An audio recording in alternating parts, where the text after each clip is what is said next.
Stand by for Bwana.org radio. In 3, 2, 1. Cue the announcer. You found Bwana.org radio, your one source for tech news and reviews. Now, almost live from sunny Florida, here's your host, Bwana McCall. Greetings, folks, and welcome to episode 235 of Bwana.org radio. We got a great show lined up for you. 11 bookmarks if you head over to bit.ly, bit.ly/ It's time for Bwana. I fell. If you head over to bit.ly, bit.ly/ BDOR 235, you'll find the links that we were going to be talking about tonight. 11 bookmarks, everything from Steam to BioShock to Battlefield to Heavy Rain and PlayStation Network and all kinds of cool stuff that I usually talk about here at Casa de Bwana.org radio. We got a great show lined up. Today is Heavy Rain release day. Heavy Rain.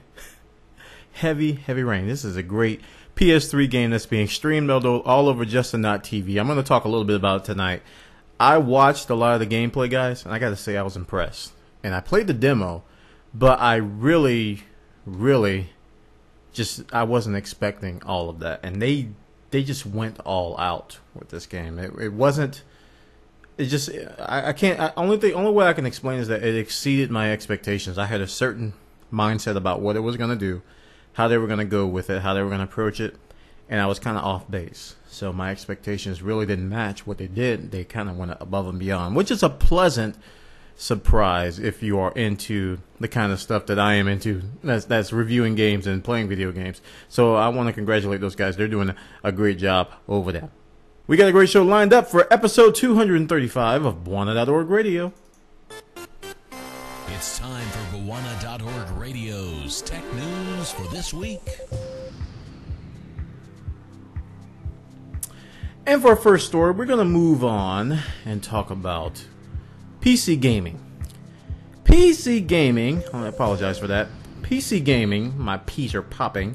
PC gaming is getting a lot of flack lately, and one of the platforms that's really the staple behind the whole PC gaming front is called Steam.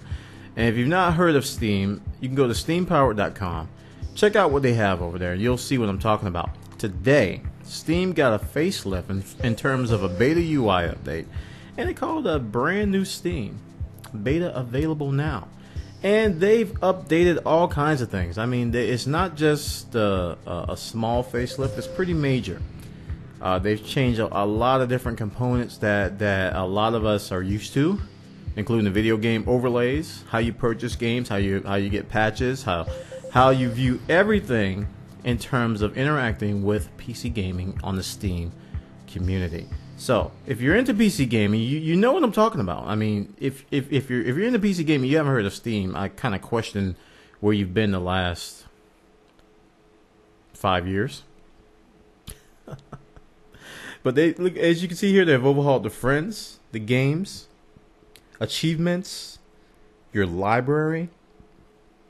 And this little thing here, as you can see, there's a little update, which lets you know which patches are updating and how fast they're going and all kinds of network statistics. So they're trying to make things better. Now, that was a Freudian slip because I want to emphasize that this is beta, guys. This is a beta release, and there are going to be problems. There's already a bunch of problems being reported on Steam forums, people having issues. It's beta software. It's going to do that, especially if it's coming from Valve. Valve is a big proponent behind Steam. If you follow Valve's stuff, you know that they don't release the most stable software in the beginning. But we love them anyway. So check this out. This one's over on steampowered.com or store.steampowered.com/UI update.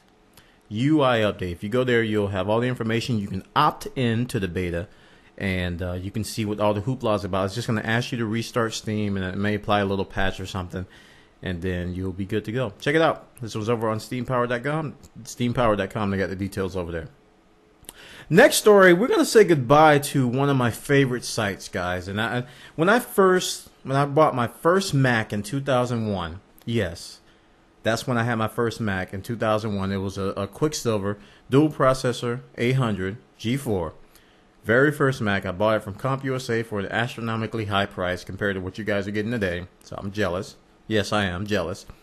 And I was trying to learn the ropes, and a friend of mine who was helping me, he pointed me to this site. It's called MacOS10hints.com. Even back then, it was a source of reliable information and all kinds of good stuff. Even today, you can find just about anything related to Mac OS 10 with this MacOS10hints.com, and it's spelled MacOSXhints.com for those of you who want to be technical. But today, I was sad to see that the chief editor is stepping down. All right, I was like, oh, it's kind of sad. He goes by the handle Rob G. He started all by himself. Since then it has grown to a much bigger site, but he is now going to be stepping down. It says so long and thanks for all the hints. And I'm telling you, man, this site has gotten me out of so many problems and has also taught me a lot about the intricacies of Mac OS 10. So I'm sad to see him go. He had a very great idea and has since grown to really big proportions. But hopefully he's moving on to bigger, better things. So long, and thanks for all the hints, Rob G.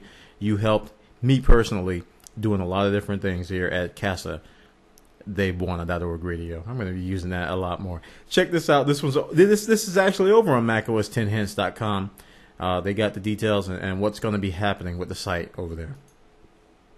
Next story, we're going to be moving and talking about video games. Video games in the form of BioShock. BioShock is getting new DLC, guys. BioShock 2, the DLC has been announced. And the first DLC pack is, the DLC announcement came out February 22nd, which was yesterday. And it's going to be called Sinclair Solutions Test Pack. And it's the first, according to this press release, the first of several planned downloadable packages containing a number of customization features that will allow players to further their characters development in BioShock 2's multiplayer. Now, this is key. This is a multiplayer DLC, guys. It increases your rank to level 50 with rank rewards, new playable characters, 20 new trials, a third weapon upgrade for each weapon, and 5 additional masks. And it says some items are only available after a player reaches a rank of 41 or higher. Now, I haven't done a whole lot with the BioShock DLC. I plan to. Not the BioShock DLC, the BioShock 2 multiplayer. I haven't touched it a whole lot, but I do plan to eventually try it. Trying to fit in time between MAG and Battlefield Bad Company 2 and Modern Warfare 2 and the billions of other games I'm playing. Seems like it's just way too many games out. I think I saw a blog post about that. Somebody said, would you stop releasing all these good games so we can actually enjoy something? Please? Seriously. Check this out. This one's over on computerandvideogames.com. They got the details and all kinds of links and the press release over there. You're listening to Bawana.org radio, a potpourri of tech news and reviews.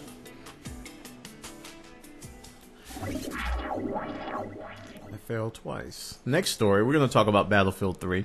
And Battlefield 3 is probably the game that I will be looking forward to more than Battlefield Bad Company 2. Why? Because I really fell in love with Battlefield 2. And if you've ever played Battlefield 2 and played Battlefield Bad Company, you'll know that there's quite a few differences. Most notably, Battlefield 2 had a lot more vehicles. I mean, you flew jets, you flew helicopters like Bad Company, tanks, RTVs, jeeps, all kinds of stuff. You did it in Battlefield 2. Battlefield 3 is going to be coming out, I think, hopefully next year. I don't know if they've nailed down a date yet. This is going to be your Battlefield Bad Company 2. But the reason I'm talking about Battlefield 3 is because one of the former employees of DICE, this is Frederick Legren. He was the CEO from 88 to 2000, and DICE Canada, he was a studio manager from 2001-2006. He told us a little bit tidbits about Battlefield 3. Basically says it's going to absolutely blow everybody away. Now, he's got information that he claims is valid, excuse me, today. He claims that this information, he's still under NDA, so he can't talk about a whole lot of stuff. But he even says in this interview that he knew about Battlefield Heroes, he knew about Bad Company 2, he knew they were planning to go to consoles and all this good stuff. But he basically drops the gauntlet here. He says that he says the PC version is going to be Battlefield 3. I think it's going to absolutely blow everyone away. But I can't tell you what it is, but it will blow people away. And what's the site called? GamingUnion.net says, even after 3 years, he says, yes, that's why it's going to blow people away. Because it's not what Modern Warfare 2 PC, it's not that experience. Whoo. Man, DICE just doesn't care. These guys, I mean, even though he's a former employee, he's basically dropping the gauntlet. Say, yeah, we're going to blow Modern Warfare 2 PC away. And I kind of don't doubt it because of all the cripplage that's going on in Modern Warfare 2 PC. I don't know, guys. You tell me. Is Battlefield 3 going to be a candidate for Modern Warfare 2 killer? Or is even Bad Company 2 going to be that killer? Everybody wants a killer. All these games are killing people. You want to kill games and kill this and kill that. Yeah. So, check this article out. This one's over on GamingUnion.net. They got the details over there. I kind of agree with them. I think Battlefield 3 is going to be a Battlefield or a Modern Warfare 2 dwarfer in terms of fun factor. I don't like to compare the games themselves a lot because one's more a tactical shooter and one's more of an arcadey shooter. I always say that, and it's true. But in terms of having fun, for me personally, I think Battlefield 3 is going to blow away Modern Warfare 2. Check it out. GamingUnion.net. Excuse me. They got the details. They got the scoop and all the information over there. We're going to skip gears over to Heavy Rain. Remember I said I was going to talk about Heavy Rain? Well, here it is. Heavy Rain's banned, guys. Heavy Rain has been banned by the United Arab Emirates.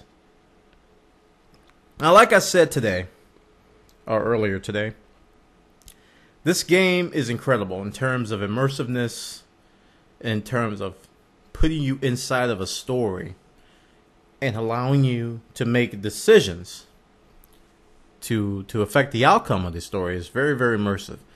But it does have some controversial stuff in it. It's rated M, 18 plus, according to this article by the UAE's National Media Council, the NMC. It's got an 18 plus PEGI rating. And I saw some of the content in this game, and the very little bit I know about the UAE culture, I know they won't be kosher with a lot of it. They won't be cool with a lot of this stuff. And I have always try to respect other countries' culture and not try to imply my own culture on them. Because they've been around for hundreds and hundreds of millions of years, or hundreds of thousands of years, doing things their own way. And here I am. I live in the United States. We've been around for what? How many years? Not even 1,000. So, doesn't seem like 1,000. Anyway, I'm just making jokes, guys. I'm trying to lighten it up a little bit because this is serious business, man. They got the reasons for banning this game. It's got nudity. It's got sexual content.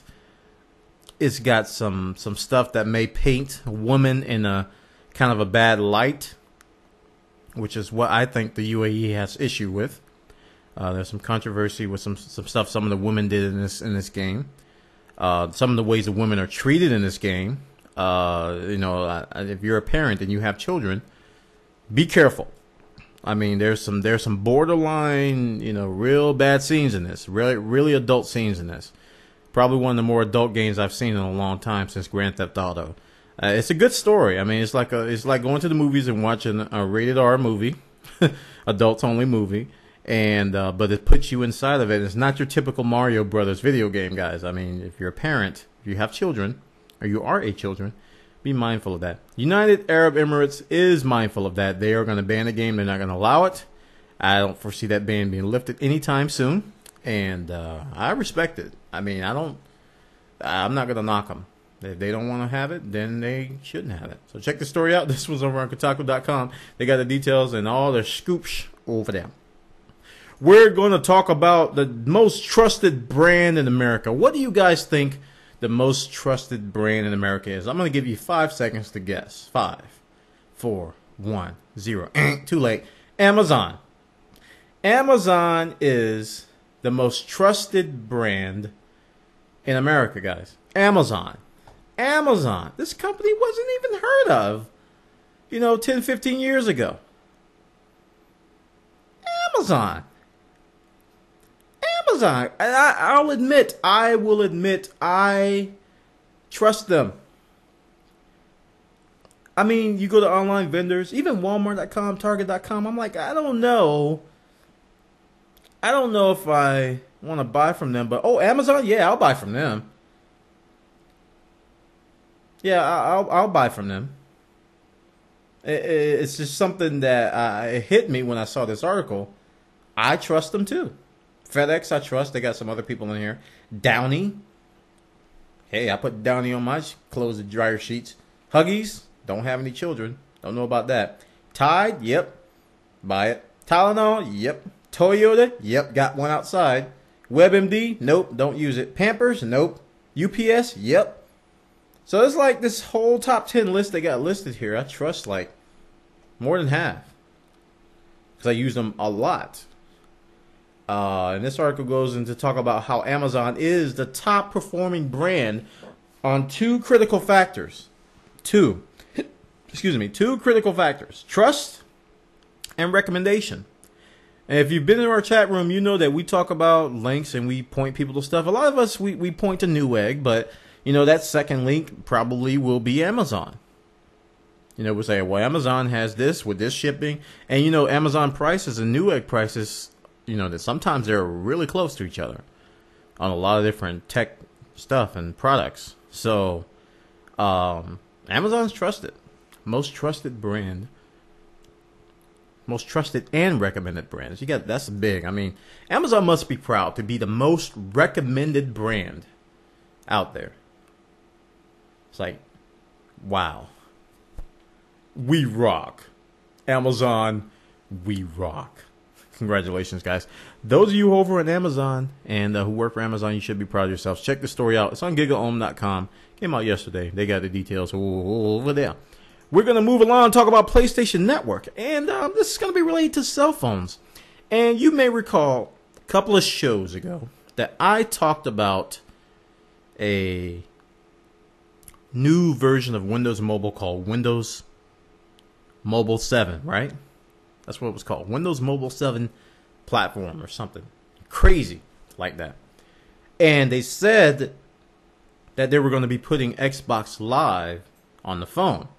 Well, Sony says, well, you can do it, and we can too. PlayStation Network is going to be heading to Sony Ericsson phones.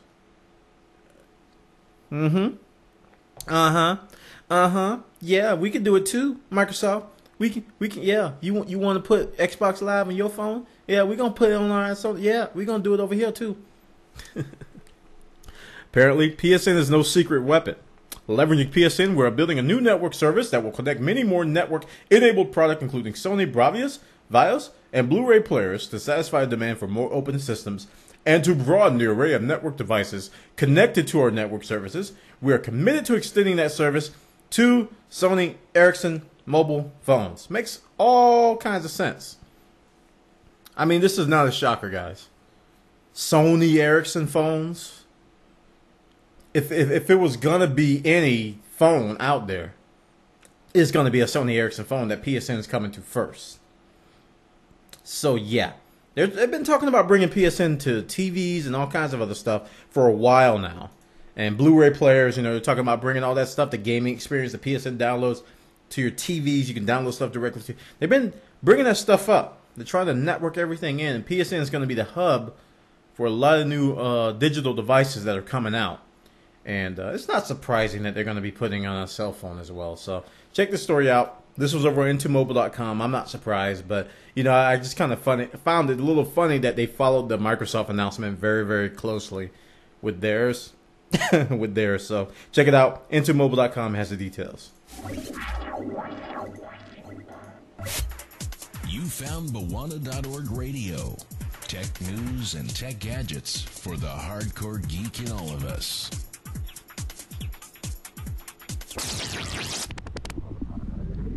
We're going to be talking about Tecmo Bowl now.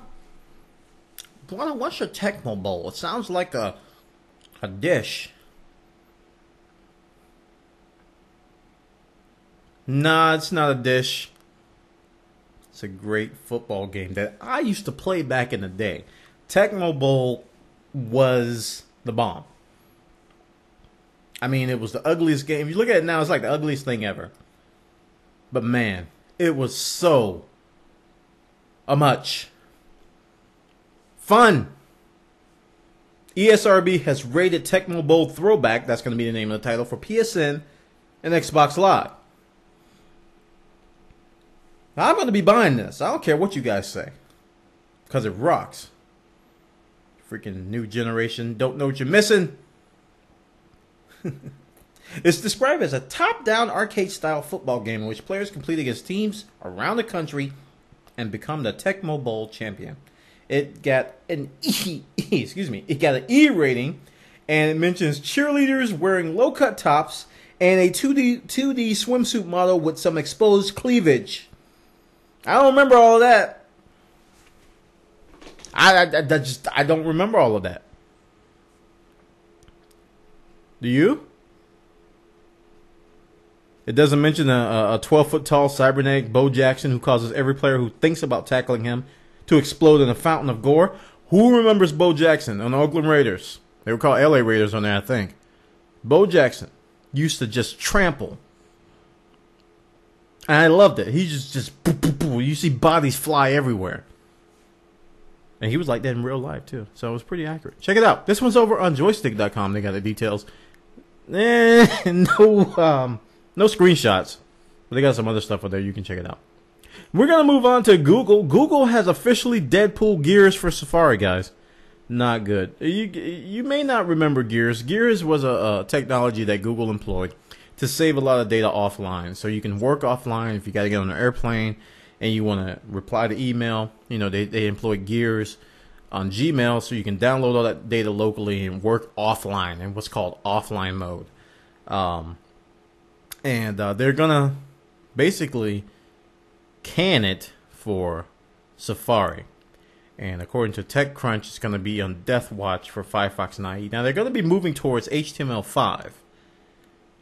And I got to say, offline Gmail worked well a couple times. I did have to use it. I did some stuff with Google Gears in terms of trying to think what I used it with other than Gmail. Gmail was a big place that I used it, but it was also present, I think, in Google Docs. What's the other place? Google Reader, I think, supported it as well, had offline reading. So you can download stuff offline. So you don't have to be connected, especially if you're in an airport, man. When I used to travel a lot, you didn't have internet connection everywhere. So whenever you got internet connection, you want to download as much as possible so you can have something to look at and read on the plane, you know, and work on.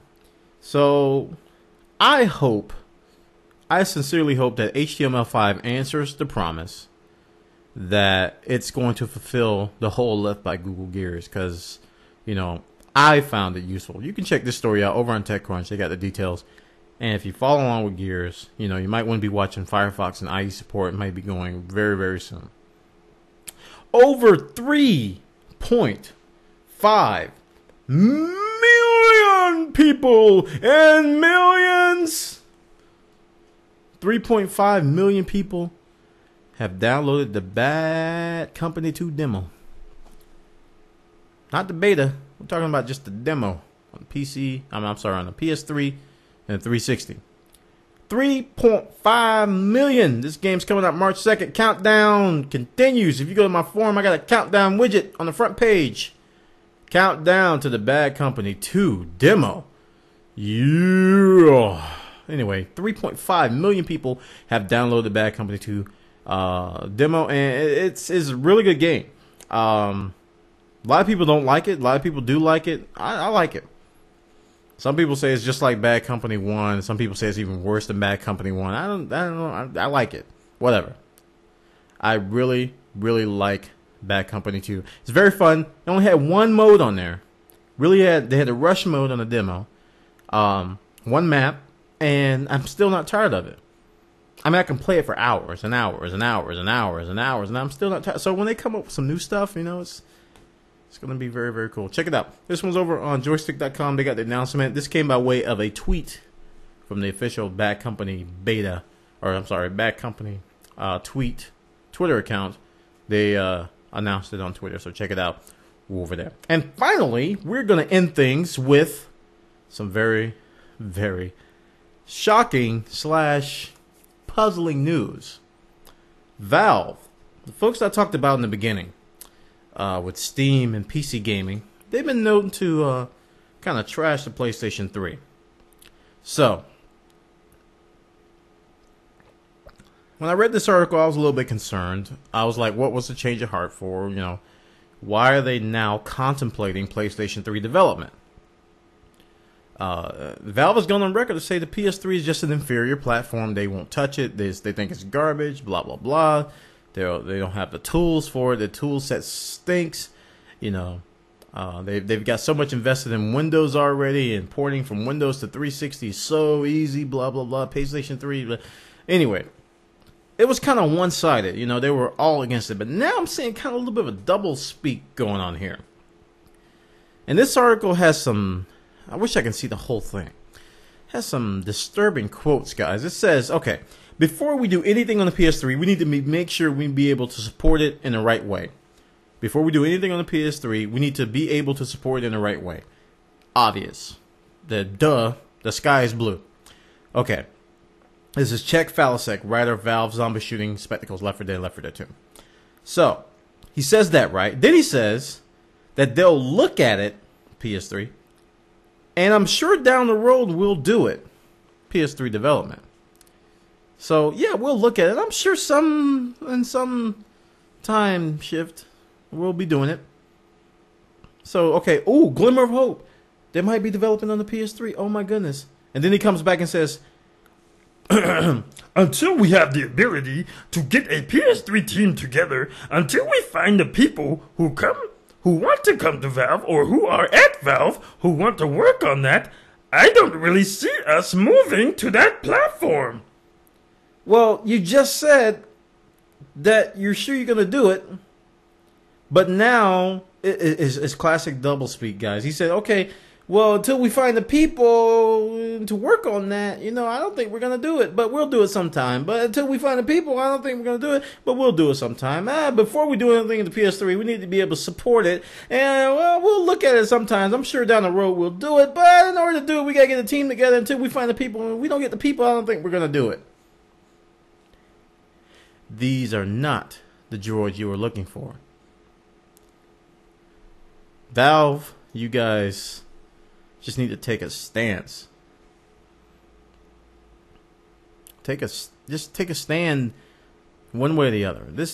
I don't like doublespeak. I like the statements before where he's like, "Oh, we're not going to do the PS3." I'm like, "Okay, you're not going to do the PS3." But when you string people along, go, "Well, if we somehow get some people and somewhere down the line we're going to look at it eventually, but we're going to, sometime, but if we need more people, we got to have a PS3 team. We're going to have to get somebody in here, and then someone in the PS3 team, if we got to have that PS3, we got to be able to support it. We're going to have to go ahead and do it. I don't see us really moving to the platform." Man, I would love to see the entire transcript of this, and they may have it linked here. I'm gonna have to read the whole thing. I don't like to take things out of context. That just sounds so crazy. So crazy. It's classic doublespeak. Check this story out over on thatvideogameblog.com. They got the details over there. And that concludes episode 235 of Born.org Radio. My voice is kind of excuse me. Voice is kind of leaving. And I'm trying to get through the show, but we're gonna get through it. We got a great bunch of people over at live.born.tv. They came out to support me And you can watch me live every Tuesday and Thursday night around 8:30 p.m. Tonight we started late. I had to do some stuff at work, like I stated. And we're here having fun doing Buona.org radio. This thing is being recorded. Video, you'll be noticing. You probably have already noticed if you go to radio.buona.org. We have video embeds now. I'm also I'm recording the video live, and I'm embedding the video that we shoot here, and we also are posting the videos to my Buona.tv YouTube channel. So if you follow my YouTube channel on Buona.tv, you'll see the videos cross-posted there. But I have a dedicated Buona.org radio channel for my blog, so you can get your flavors on over there. So check us out. And I also encourage you guys to sign up for a forum, Buona.org/forum, if you want to submit feedback to this show or any other show, or just talk about tech.